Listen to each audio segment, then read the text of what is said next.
অনেক যুগ আগে একজন একলা নারী নিজের স্বামীর রক্ষার্থে যমরাজের সঙ্গে লড়েছিল। তোমার না এটুকু আইডিয়াও নেই একজন একলা নারীর প্রতিদ্বন্দ্বিতা করে তুমি কত বড় অপরাধ করে ফেলেছ।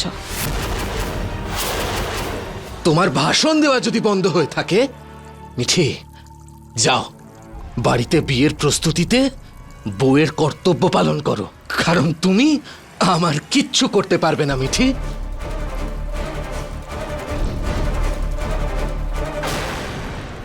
নিজের পরিবারের দিকে ধাবিত প্রত্যেকটা সমস্যার থেকে নিজের পরিবারের মানুষকে বাঁচানো একজন ভালো বউয়ের কর্তব্য হয়।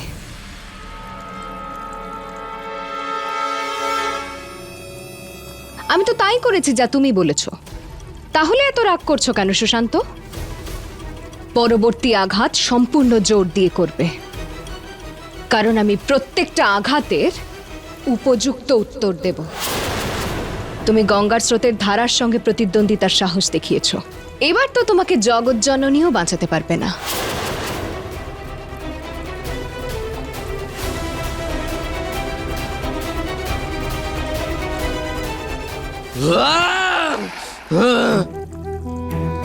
ছাড়বো না মিঠি, তোকে আমি ছাড়বো না, কিন্তু তার আগে এই গর্তটা থেকে তো বেরোই আমি। কেউ তো বের করো, হেল্প, বাঁচাও, কেউ শুনতে পাচ্ছ?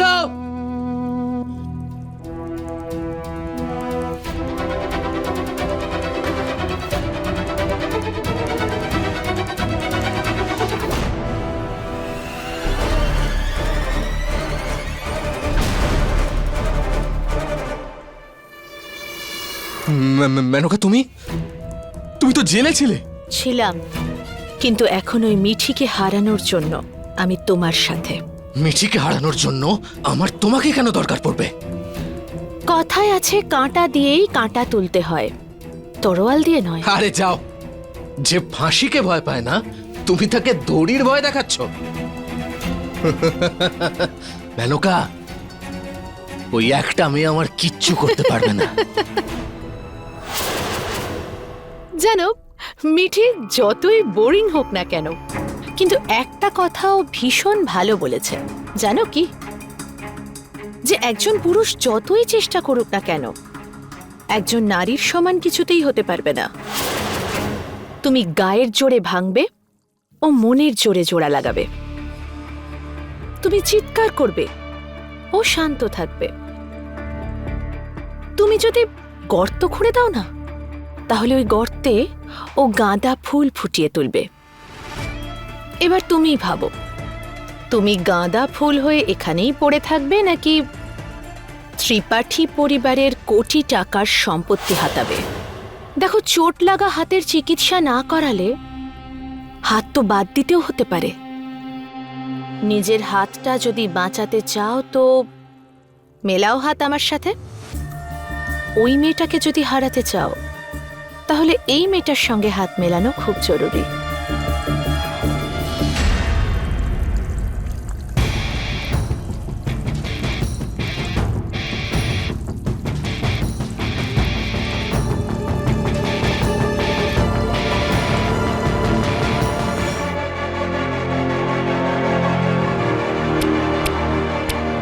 এইবার একটা ঠিকঠাক কাজ করলে।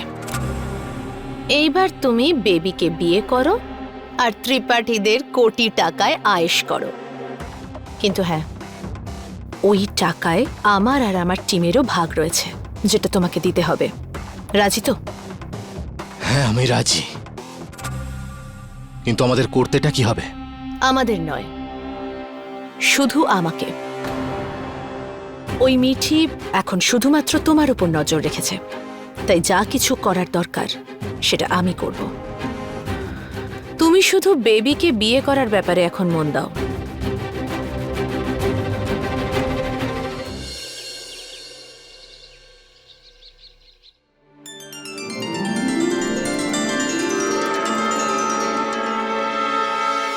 তোমার আশীর্বাদের প্রস্তুতি আমি করে ফেলেছি সুশান্ত। এইবার তাড়াতাড়ি তুমিও নিজের সত্যিটা বলার জন্য তৈরি হও। মা, এই দেখো, আশীর্বাদের আংটি চলে এসেছে। খুব সুন্দর হয়েছে তাই না? বেবি, আজ তো তোকে আর কেউই দেখবে না, সবাই কিন্তু এই আংটিটার দিকেই দেখবে। এমএস, দেখো না দিদি কি বলছে। জোকিং। এইটুকু ইংরেজিতে আমিও বলতে পারি।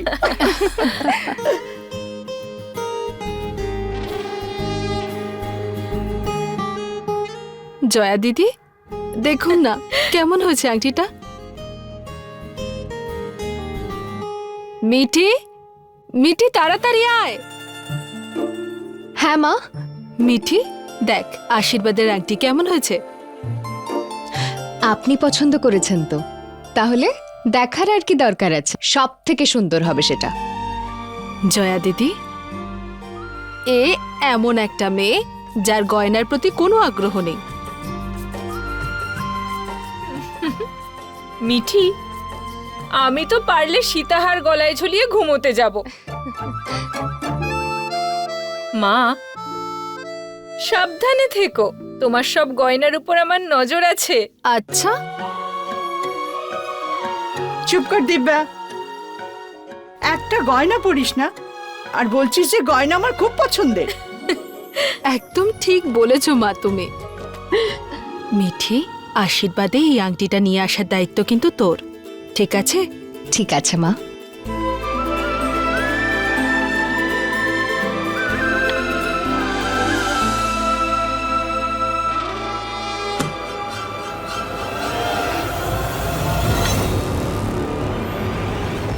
চল, যেটুকু বাকি আছে সেরে ফেলি, আয়।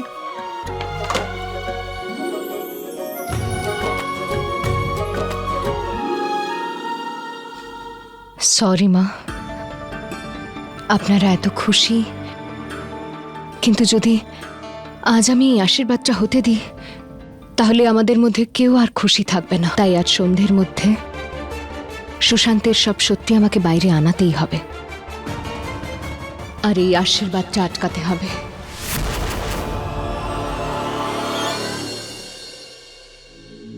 রানা, হ্যাঁ মা, মিঠি কোথায় রে বাবা? এই তো আসছে।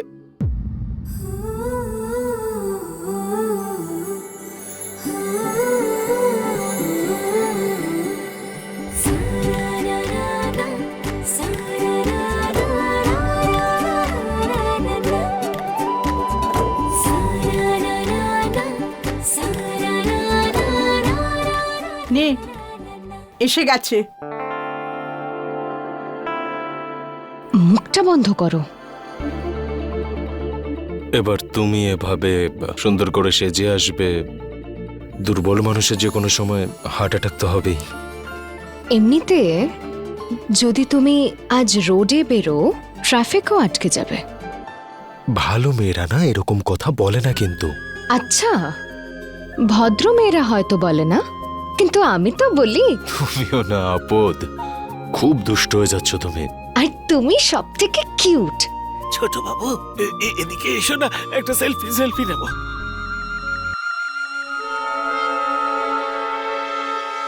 দাদা, সুশান্তর গ্লাসে আপনাকে এটা মিশিয়ে দিতে হবে।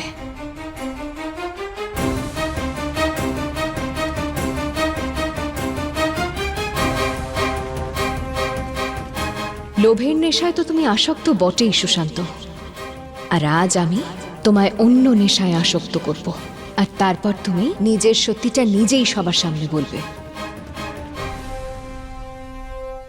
আপনারা সবাই নিজেদের ক্যামেরা বের করে ফেলুন, কারণ আমাদের সেলিব্রিটি কাপল চলে এসেছে। আরে বাহ,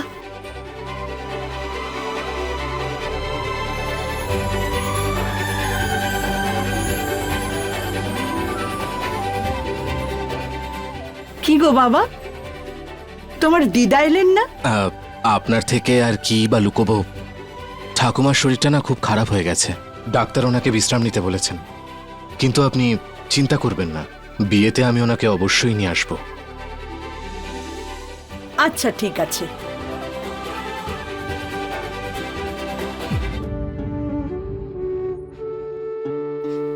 রানা, সময়ও কি তাড়াতাড়ি কেটে যায় তাই না আপদ? যাকে ছোটবেলায় কোলে নিতাম তার বিয়ে হচ্ছে। ভোলানাথ সারা জীবন ওকে সুখে রাখুক। আসছি আমি। তোমার প্রার্থনা বৃথা হবে না রানা। তুমি প্রতিটা রাখিতে বেবিকে সেফ রাখার প্রতিশ্রুতি দিয়েছ। তোমার প্রতিশ্রুতি পূর্ণ হবে। আর কিছুক্ষণের মধ্যেই সুশান্তর আসল সত্যটা সবার সামনে আসবে, আর তখন তুমি নিজে থেকেই বেবির জীবন থেকে ওকে বার করে দেবে।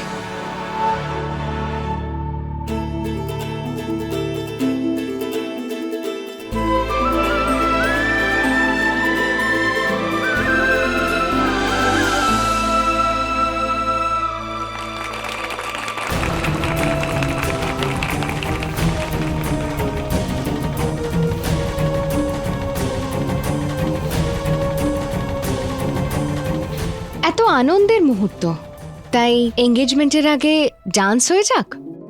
অসাধারণ অপদ। লক্ষণ, মিউজিক বাজা।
আরে কি হয়েছে তোর?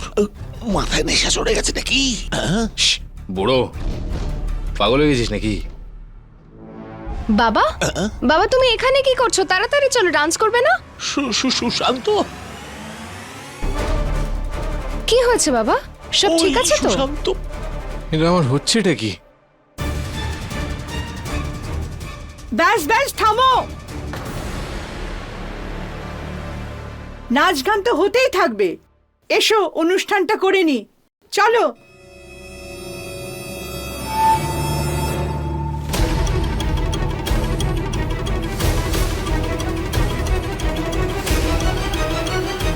যাওয়া যাক।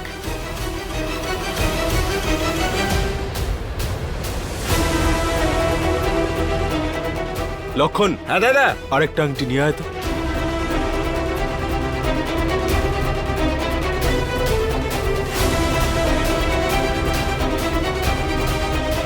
এবার সুশান্ত সত্যিটা বলার জন্য তৈরি।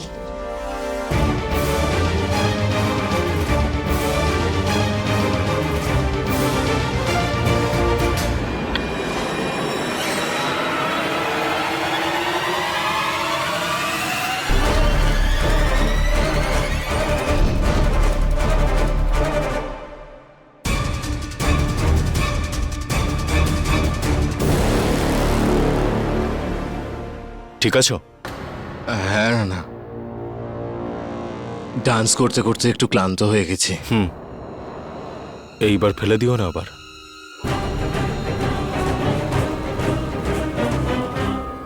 এক মিনিট।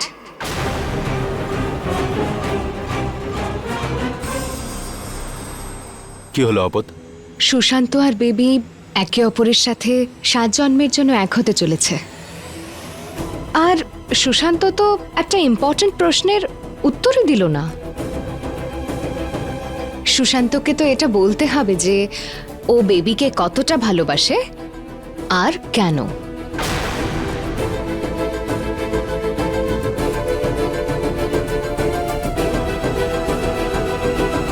এত ইম্পর্ট্যান্ট প্রশ্নের উত্তর না দিলে আমরা আমাদের হিরে কি করে দেব? প্রশ্নটা তো তুই খুব ভালোই করেছিস মিঠি। সুশান্ত বাবা, ওকে যদি বিয়ে করতে হয় তাহলে উত্তরটা তো দিতেই হবে। আমি বেবিকে ভালোবাসি। এই তো, এটাই তো চেয়েছিলাম। এর মধ্যে তো আংটিই নেই।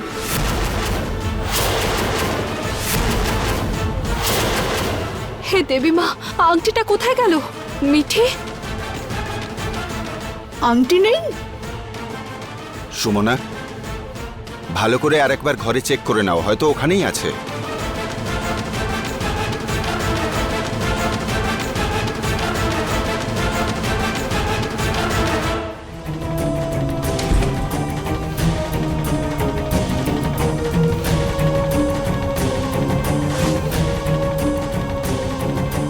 এখানেই তো রেখেছিলাম, তাহলে কোথায় যেতে পারে?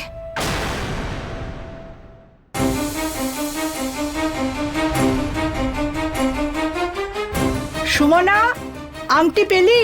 না মা, মা ঘরে তো আংটিটা নেই।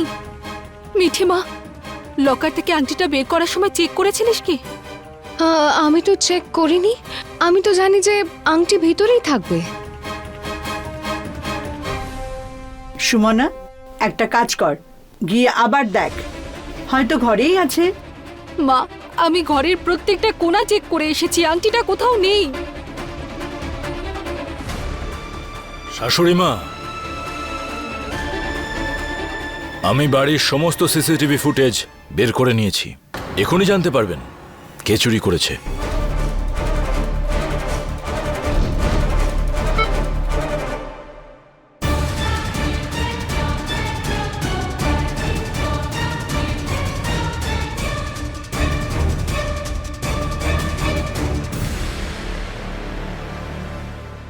শাশুড়ি মা, দেখে তো মনে হচ্ছে মিঠি বৌদি।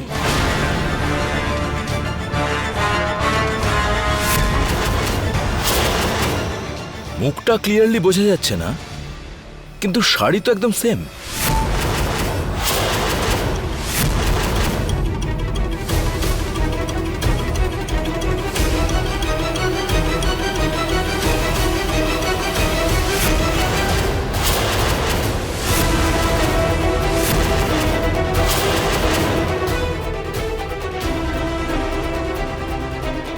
দিব্যা, প্রিন্সি,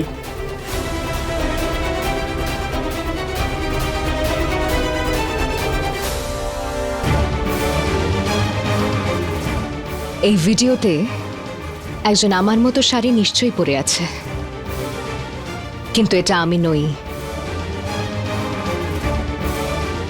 না না না না না, ও এমবি নয়, ও তো এমবির চমচ বোন, যে এমবির প্রতি খুব জেলাস, তাই এসব করে ওকে ফাঁসানোর চেষ্টা করছে। বেবি দেখো, আমাকে বিশ্বাস করো, আমি সত্যি বলছি। এমবি প্লিজ, সবাই দেখতে পাচ্ছে আমার আংটি তুমি চুরি করেছিলে।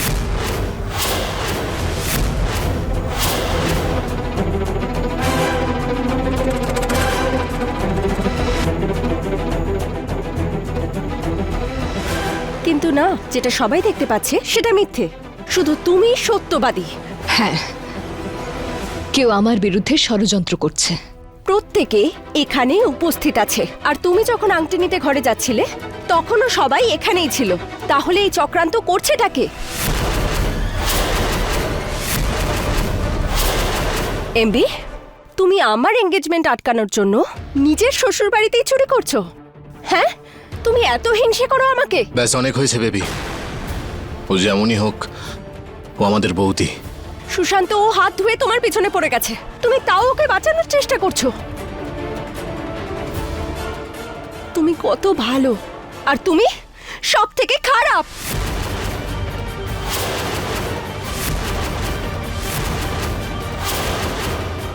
বেবি, আমি তোমার চোখে হয়তো খুব খারাপ, কিন্তু আমার মা গঙ্গা জানেন যে আমি নির্দোষ, আর আমার পরিবারও। মা, আপনি তো আমাকে মেয়ে মানেন, আপনি তো আমাকে বিশ্বাস করেন যে আমি এমনটা করতে পারি না। মা, মা, আপনি বাবা প্লিজ আপনি মাকে বোঝান যে আমি মিথ্যে কি করে বলতে পারি। আপনি তো জানেন বাবা, আপনি তো মানেন তাই না? আপনি তো আমায় বিশ্বাস করেন বাবা যে আমি মিথ্যে বলছি না, আমি এটা করিনি। ছোট বোনের আশীর্বাদের আংটি আমি কি করে চুরি করতে পারি?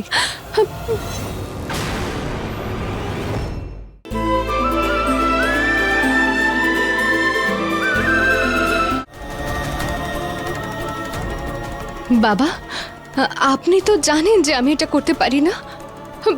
আপনি মাকে বলুন না। বাবা প্লিজ মাকে বোঝান না যে আমি মিথ্যে কথা কি করে বলতে পারি। বাবা আপনি তো জানেন ভালো করে আমি এমন কাজটা করতে পারি না, আমি চুরি করিনি। আমি নিজের ছোট বোনের আজ আশীর্বাদের আংটি কি করে চুরি করতে পারি?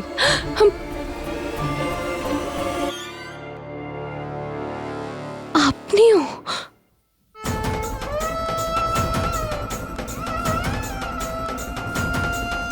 দিদা, দিদা আপনি সবাইকে বোঝান না, আপনার কথা তো সবাই শুনবেন। আপনি প্লিজ বলে দিন যে আমি বেবির আশীর্বাদের আংটি চুরি করিনি, আমি সত্যি এটা করিনি। আংটিটা ফেরত দাও আমাকে।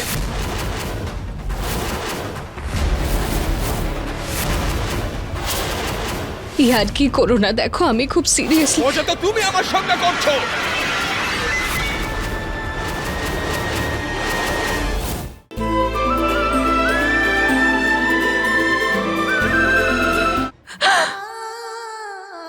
দিদা আপনি অন্তত আমায় বিশ্বাস করুন, আপনারা সবাই আমার শক্তি। কেউ অন্তত বিশ্বাস করুন।